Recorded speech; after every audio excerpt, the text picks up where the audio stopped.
Oh shit. Hi everyone, how are you? Microphone, are you on? Are you on? Today you are going to be watching season 4, episode 4 of Scum with moi. How unfortunate. I mean for you, not for me. Like, I'm having a good time with you. You're gonna have a shit time with me. Hold on, let me just look at my text messages. Because I'm rude.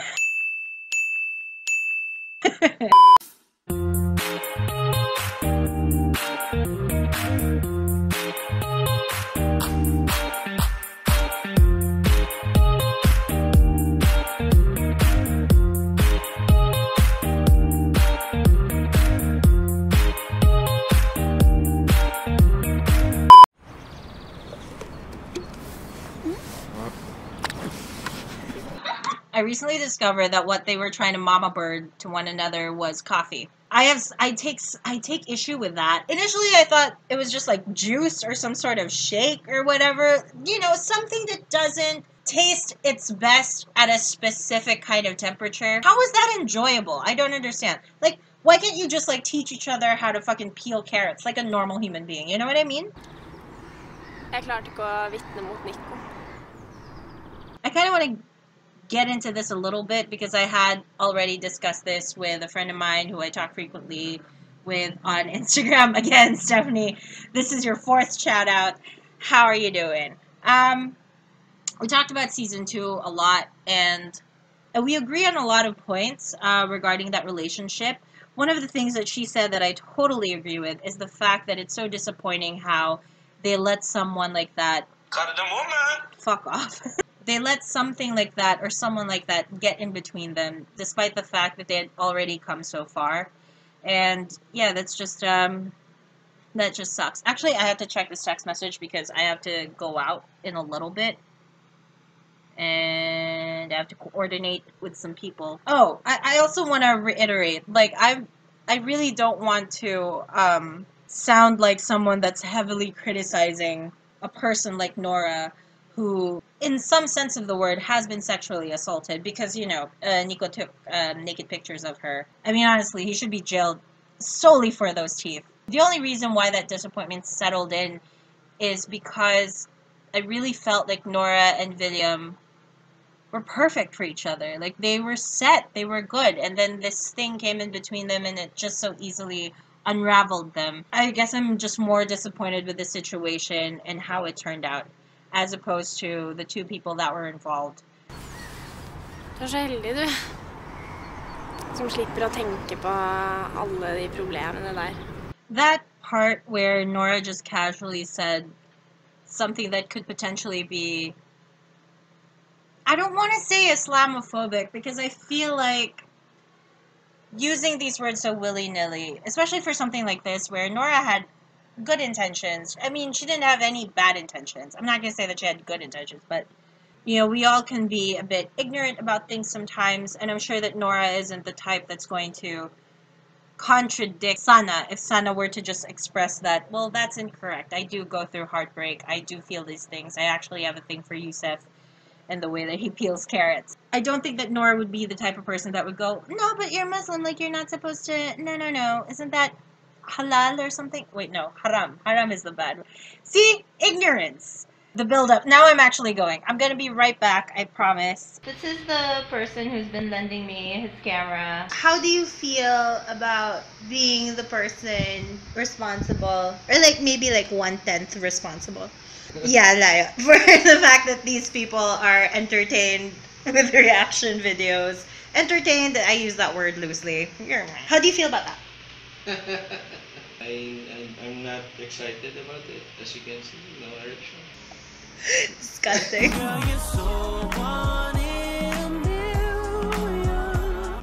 And I'm back. A little bit drunker, but none the wiser.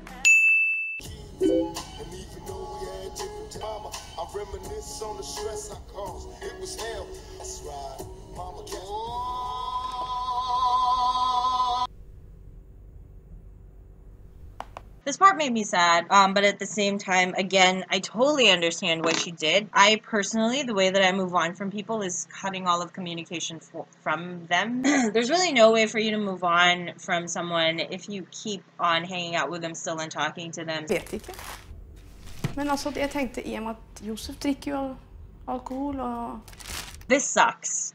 This fucking sucks. It sucks that suddenly Yousef now has a tainted reputation just because he drinks alcohol. I mean, I know that he wasn't even drinking alcohol at the time. That makes it doubly worse. It sucks because this really does happen to people when other people are so quick to judge. This is one of my favorite fucking clips when Sana and Nora have this entire discussion about making plans for Friday. Like, I love the other girls of the girl squad, don't get me wrong, but Sana and Nora is the friendship that I never thought I wanted. I love this. I love seeing these two strong women that are essentially as independent as they can be in their own right join forces to try to help each other out. It's my favorite thing. Hei. Så du mailen min? Is there a term for a person that's cock-blocking a friendship? Is it called Sarah? Bare sjekk min, da. Hva er mailen din, da? Loggledig 997. This whole log lady thing, I live for it. Passord? Ekspær. Okay, this is a very clear representation of what you shouldn't do when you're giving out your password. Don't announce it to people until everyone and their mother knows how to log into your personal email account, okay? I'm calm. You know what? I've had a drink, I've had a good night, I had some really awesome sushi. I'm calm. I just don't... Hva skal vi da? Jo, men... Si det. Here's a thought, Nora. Something you could do on Friday. Change your password. Expert 6. That's still available, right? Kaffe. Forresten får du se. Jeg har begynt å rime også. Ja, det følger med. Ikke snu deg da, ok? Men... Ser de guttene på oss, liksom? I was kind of hoping that she was talking about Yousef, and surprise, Yousef's there. But then it turned out to be these two hot Muslim guys, and the more I wanted Yousef there, just so he could get jealous and fucking run over there, and it suddenly turns into a Korean novella.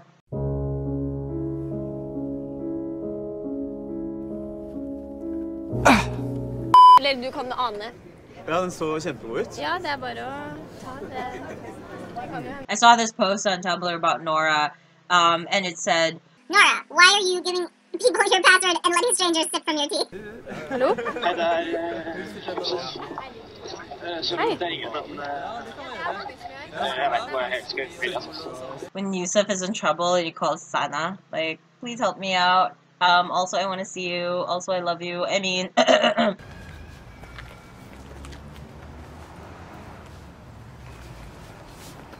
Look at the space between Yousef and Sana as they walk together. The first time that Yousef attempts to cross over, it's to reach out for a ball. This is his way of trying to get into her space, get to know her, sort of be in the same space as her. That little curl of the hair around his cheek, as if to emphasize, as if to say like, oh look at these cheekbones. Have you noticed his cheekbones yet? I hate to talk over this scene because I love this montage. I love everything about how it's edited and things like that. Like, y'all know me. I talk about the editing a lot and the shots and how everything is so beautifully done.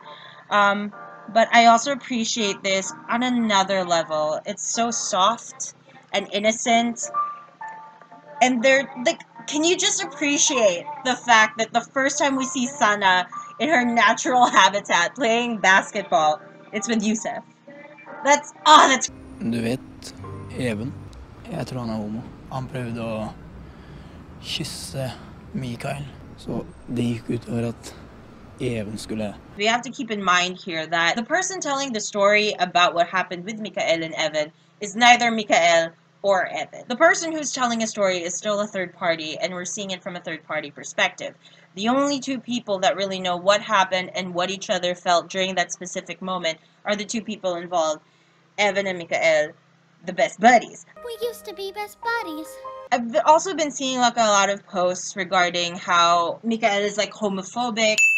I don't think it's homophobic to not be attracted to someone of the same gender. Like, it could be that Mikel just isn't gay. It doesn't even have to be a religious thing. It could really literally just be a preference thing. And a lot of times our preferences are wired into our person. There are certain preferences that you can't even explain. And you don't owe anyone an explanation for who you're sexually attracted to and who you aren't. So I think part of why there was a fallout in the friendship is maybe Evan initiated the distance and he doesn't want to get in the way of a person and their god. And then that antagonized the already underlying instability of his mental health. But that's just a theory. Again, none of these things are set in stone. Also, another thing that I want to point out in this scene, he explained these things as though he were explaining them to Sana for the first time, as if he was fully aware of the fact that this is just a thing that circulated around him and his friends. And Sana was not involved in that conversation, so how could she possibly know? We, as an audience, seeing things from Sana's perspective, which I'm sure we don't have the full story yet between Sana and Evan. I'm fully convinced of that because she already knows these things. Tror du ikke jeg husker å være et godt menneske uten å be? This is a very interesting conversation and one that it's not something, this type of scene and conversation and how it was executed and done is not something that I find is common in popular media. I think that Yousef raises a lot of good points about how religion can sometimes cause anxiety in people, and that's true. I think I live more on that spectrum of religion than I do the opposite. However, I can also see, as an outsider looking in, how religion has helped people. I grew up in a very religious household. I'm sure I've discussed that before, even in passing. And I can see how religion can offer a sense of belonging and acceptance and purpose to people. People that mean so much to me. And I'm glad that they have religion to turn to when it comes to things that could potentially affect their everyday lives. Tenk deg det. Til og med hjernen til en kakerlakk har en større betydning og mening. I love the way that Yousef just sits there and listens. And the same for Sana. This is one of the most respectful conversations that I never thought possible regarding religion. But with these two, the way that they talk and what I love about it so much is that it really never is about winning. It's just about understanding where another person is coming from and being able to appreciate it and respect it. Hvis religion så bra, hvorfor splitter det samfunnet? The reason that I paused this scene is not only because I have to pee, but also that I could quickly explain the conclusion that I've come to when it comes to this question. Subscribe if you disagree.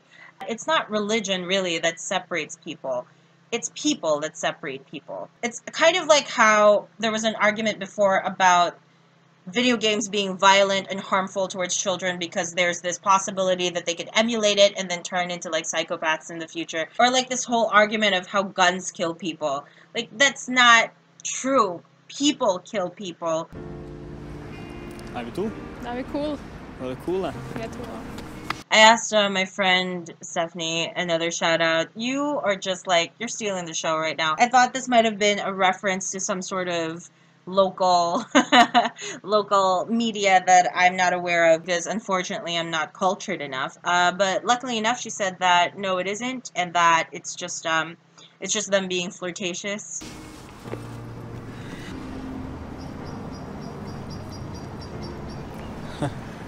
What?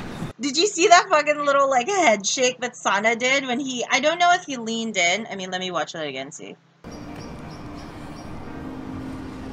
Okay, he didn't lean in really, but there were like slight little nudges that he was making with his head towards her. They were very subtle. Anyway, in this piece of movie, literature, whatever the fuck that I no longer remember, what I do remember from it is the 5-second rule. If a girl looks into your eyes for 5 seconds and doesn't break eye contact, apparently that means that you can kiss her. Okay, so that's it. We just finished watching season 4, episode 4. I already saw the first clip for episode 5 Fucking episode 5, we're halfway in. My god, do you remember the times when we would like live in absolute torture on the fucking daily because we were just waiting for this episode, oh wait, no, this trailer to drop for this season.